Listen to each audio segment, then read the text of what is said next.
Hello and welcome back to my podcast. It's going to be a little bit of a different vibe now. I kind of left my last episode, I think October last year. Third trimester in my pregnancy really, I guess, challenged me in ways. I mean, you're at capacity, right? Like, I didn't think my body could stretch so much, and not just my body but my mind. And then when I gave birth to my beautiful little son, I guess that capacity just kept on stretching, and I just kept on getting shown different parts of myself and different parts that I then had to move on from. And I'm still on that journey, obviously. I don't think it would ever end in motherhood. But I thought I've been wanting to bring back the podcast. But obviously life looks different now. I can't just sit down and record, batch record episodes or do things that I used to do. And I guess that in itself has been a little bit of a, well, how am I going to make this work? But every single morning and afternoon, Kodak and I go for a big walk around our property. So I figured the quality of my mic is just Apple headphones because I can't sit behind my computer with my proper microphone, and maybe there'll be a phase when I can do that and that will be perfect, but for now this is perfect. So the quality is not the best, but if you want to stick around and listen, I would love that so much because I'm back. I guess I want to just start on talking a little bit through my journey to my birth, but I'm going to do a separate episode on my birth story because I feel like it deserves it. To keep it short and sweet, I did have my dream home birth. I had a 3-hour active labour and gave birth to our baby boy on his due date in the afternoon, so at 3:05 p.m. In our home in the water. So it was quite dreamy that it happened in that way. But my journey to my birth, I think, is what is important and what allowed me to have such an incredible experience. So as I was just explaining, in my third trimester, I felt as though I was being called so deep inward. The way I kind of felt as though pregnancy felt like, it's the first trimester is your period phase, your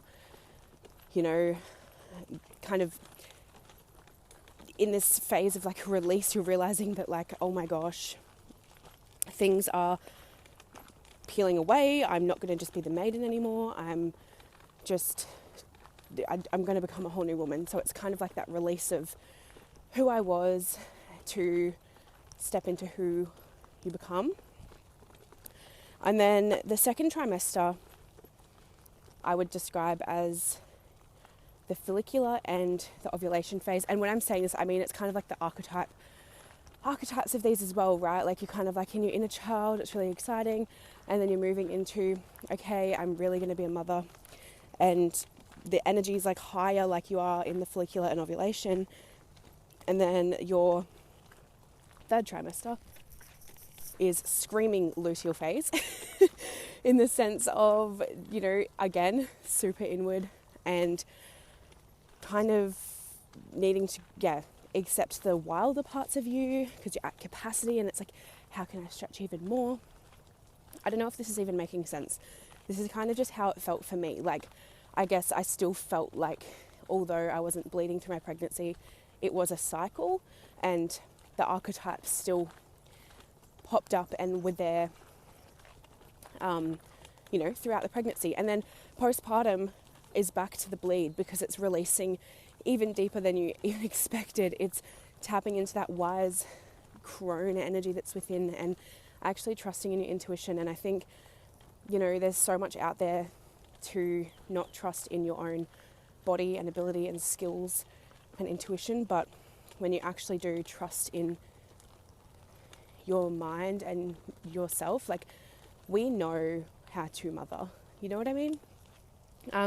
But my journey through pregnancy, I had like a pretty good pregnancy. I think I spoke about it a little bit in previous episodes, but I think the biggest thing that allowed me to have such like a incredible pregnancy and then lead into a beautiful labour and birth is the work I was doing on myself and like on my mind. I guess like I was actually talking to a friend of mine a couple of weeks ago at a lunch I went to, and she's in prep for like bodybuilding, and honestly it's the same thing when you like become a mum. We came to realize is that it's 90% mind. It's literally 90% mind. Like you could go into it with doing all of your pelvic floor exercises.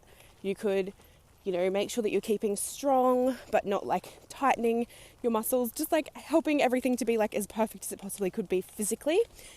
But if you truly have the core belief that you can't do it and that your body is not built to birth, then that's going to override like any physical efforts that you put in. And it's not to take away from the physical efforts, but it's just to really like magnify how important mindset is. And of course, I'm speaking from my own experience. Like some things happen in birth and like it's completely out of your control. I'm not speaking about these circumstances where you have certain conditions or, anything like that. That is not what I'm referring to. But just from my experience and just when you're looking at it from that sort of lens of if you have a perfectly healthy pregnancy, baby's in good position, all the things, it is your mind when you go into labour. Like if you don't believe you can do it, you're not going to be able to do it, or you might not be able to follow through with doing it. Does that kind of make sense? Like, and it doesn't, again, take away from like people who choose to do a medicalised birth. Like that might actually just be what works for you, and that's also completely fine. I just really want to like highlight my dream was non-medicated home, water birth, like all the things. Like, so I'm just speaking from my own experience. And before having a child, I wouldn't be like kind of highlighting these things so much. I would just speak and just think like, oh, well, if it doesn't apply, it doesn't apply. But since becoming a mum, and I guess like having the wisdom of like what it is like to go through the transitions from maiden to mother, I understand the sensitivities that come with like postpartum, and there's just so much like stigma around like the perfect mother and the perfect birth and the perfect everything. So I feel like I have a bit more like, I don't know, is the word like empathy or sympathy for different circumstances. Like before I would just be like, take it or leave it. And now I just really want to make sure that you listening, if you've like gone through your own birth and stuff, I'm not taking away from your experience, and I'm not saying that you're this or that. I'm just simply, speaking from what I observed with my own journey. So mindset is literally like 90% of it, because if you don't believe that you can do it, you literally, like, what else is backing you? So I spent a lot of time through my pregnancy really focusing on my mindset, really focusing on building. Hold on, my baby boy has just fallen asleep. I'm checking the time. Cool. Right on time. I spent a lot of time building my mindset and ensuring that I was like in a good space and working on limiting beliefs.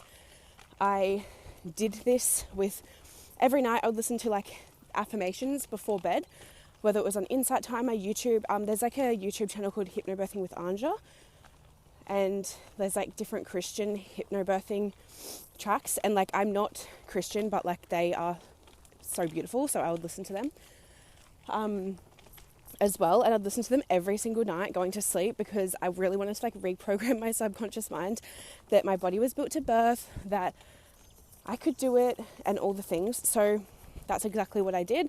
I journaled a lot and like wrote out my fears, and if I'm honest, I didn't really go into it as someone who had lots and lots of fears around like birth. I had a few moments where I'd be like, there is a fucking child inside of me, like how is this coming out? But for the most part, I was pretty good.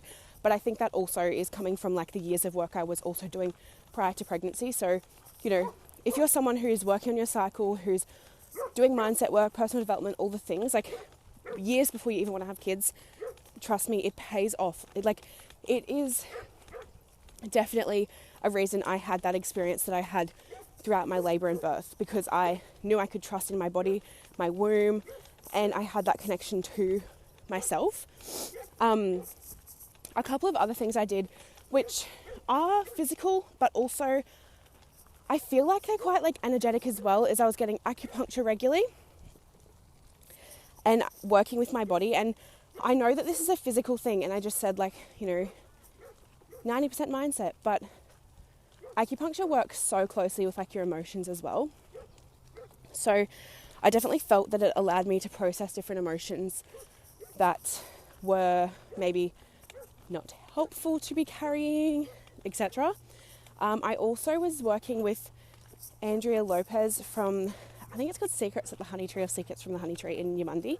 And she's a internal pelvic floor therapist.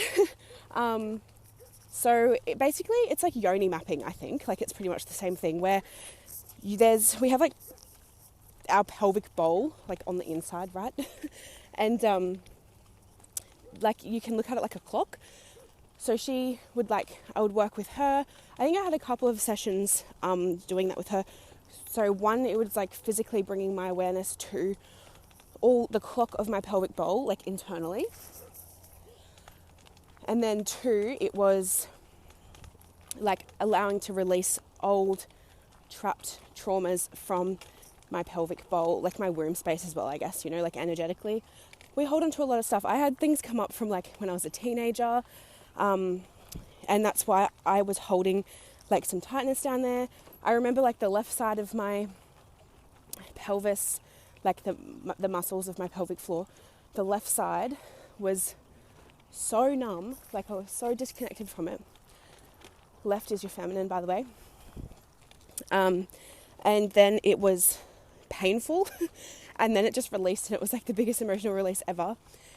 And it was really helpful because in my actual birth, I was able to connect down to those muscles, literally connect down to them. And when I was birthing, it just made such a huge difference. But emotionally, knowing that I had released some trapped things from down there, it was honestly just so special.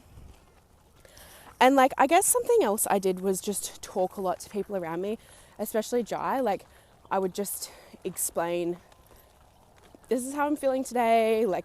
If I had any sort of things come up, he would just listen to me in that. Of course, being a male, he's not going to understand completely, but yeah.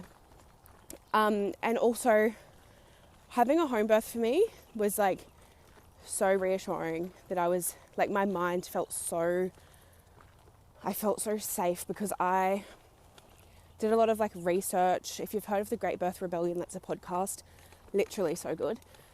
But I just knew that our medical system in Australia, it's a great system that we have access to, but it's kind of abused in the sense that they try to intervene before something goes wrong, but a lot of the interventions then cause more things to go wrong, and then it's just the cascade of interventions, and it's very, very rare that a woman can have a physiological, natural, unmedicated labour and birth in a hospital, because you're on a time limit and all the things. And we actually were originally planning to do a hospital birth, which I'll get into all of that, but then as the pregnancy went on and we had to write out our birth plan, because we had private midwives, so we kind of had this sheet from them. And I remember I was in the shower and Jai was like, "Oh, you excited to write out our birth plan?" And I just bawled my eyes out, and I was like, honestly, no, I don't want to fucking do it in a hospital. And so we had a chat to our midwife and everything, and then we changed our birth plan, and honestly, thank God.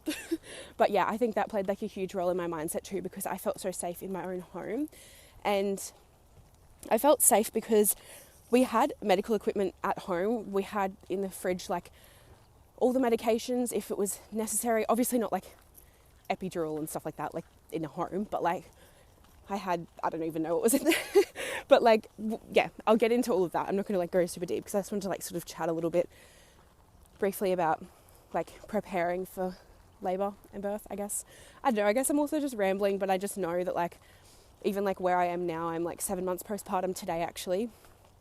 And like, your mindset can be so good, but you can also still feel like alone in the journey of motherhood. So like, I just wanted to, come back onto my podcast and just chat, because I know before I was a mum and I would chat about different things, I would help people because I was just like talking and it was relatable. So I'm like, here I am again, guys. It's just a different version of me, because being a mum is just huge. I feel like I am just going off in all different directions here, but it's also my self-diagnosed ADHD brain. Because I usually like will have a list or like know what I'm talking about, but I just started recording today and just like following whatever wanted to come up. But yeah, I guess that can just like be a perfect first episode. It's so short, but I just wanted to share like mindset trumps all when it comes to labour and birth. And if you believe you can do it, you absolutely can. And that's exactly what I believed. And then I absolutely did it. I'll record a proper episode about my labour and birth. And yeah, I've changed like my Instagram handle too. I've just gone to tanika.lace, because upon becoming a mum, I kind of decided that the work I was doing with women, working with the cycle, womb healing, all the beautiful stuff that I actually am still so incredibly passionate about, I'm just not in a phase right now where I can show up the best version of me as a space holder. And I recognized that I'm really just soaking in being a mum, and I'm sure that I'll come back at some capacity of like working with women, because it truly is something I'm so passionate about. But I also didn't want to be doing that work and not holding the space that is my standard of space to hold, if that makes sense. So yeah, I've just changed my Instagram handle to tanika.lace. If you have any like questions about my birth or labour or like anything that you want me to like actually chat on in the next episode or upcoming episodes, defs, hit me up so that I know that like I'm speaking to like the things that you actually want to listen to. But yeah, I'm really excited to share my birth story, and I hope that this short, random first episode back in almost a year has landed and you were happy to hear it, and I shall chat to you in the next episode. Bye.